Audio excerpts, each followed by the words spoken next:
जी हां दोस्तों, सागर धनखड़ हत्याकांड मामले में पहलवान सुशील कुमार के खिलाफ लोगों का गुस्सा तब बढ़ गया था जब पोस्टमार्टम रिपोर्ट सामने आई थी सागर की, क्योंकि उसमें पता लगा था कि सुशील कुमार और उसके साथियों की मार की वजह से सागर की बहुत सारी हड्डियां टूट गई थी, यानी कि मल्टीपल फ्रैक्चर आया था और उसी के साथ साथ उस पर किसी ब्लंट ऑब्जेक्ट से भी वार किया गया था। इंसानियत शर्मसार कर देने वाली घटना थी कि किसी ब्लंट ऑब्जेक्ट से वार किया गया था। आप भी सोच रहे होंगे दोस्तों कि ये ब्लंट ऑब्जेक्ट है क्या जिसका बार बार जिक्र हो रहा है, तो आप सभी को बताते हैं इस ब्लंट ऑब्जेक्ट के बारे में, ये कैसा हथियार होता है। दरअसल दोस्तों इसमें हथियार कुछ खास नहीं, वैसे तो वहाँ पर मौजूद कोई भी चीज़ हो सकती थी उस समय, लेकिन इसमें यह बताया जाता है कि ये कोई भारी सी चीज़ होती है जिसका सिरा काफ़ी नुकीला होता है। अब आप सोच लीजिए दोस्तों कि कोई भारी सी चीज़ जिसका सिरा काफ़ी नुकीला होता है, जब वो पड़ता है तो उससे शरीर पर घाव नीला पड़ जाता है और उसी के साथ साथ एक ऐसा होल, यानी कि उस नुकीले चीज़ की वजह से एक ऐसा छेद हो जाता है जिसकी वजह से अंदर तक की हड्डियों तक वो पहुंच जाता है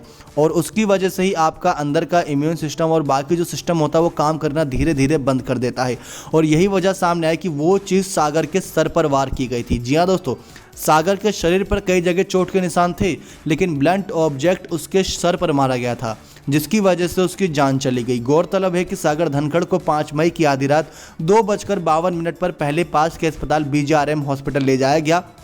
लेकिन उसे उसके बाद ट्रॉमा सेंटर भी ले जाया गया, लेकिन सुबह 7:15 पर इलाज के दौरान उसकी जान चली गई। ऐसे में सुशील कुमार और उसके बाकी साथियों को अरेस्ट किया जा रहा है लगातार, क्योंकि इन सब वारदात के बाद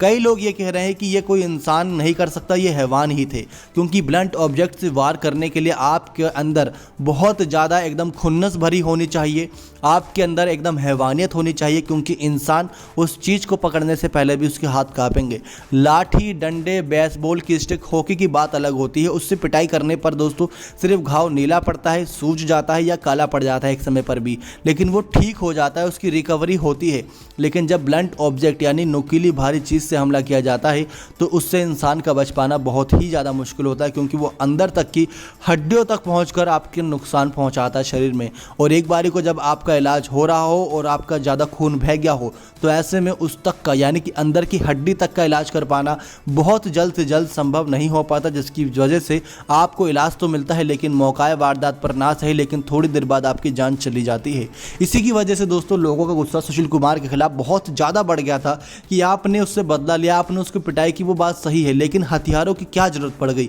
आप 30 से 35 पहलवान, वो बेचारे 5 पहलवान, तो ऐसे में आप उसको लाठी से क्यों पीट रहे थे? आप उसको हाथ, थप्पड़, लात, घूंसों से भी मार सकते थे, लेकिन ऐसा उस रात नहीं हुआ। नेक्स्ट 9 स्पोर्ट्स की रिपोर्ट।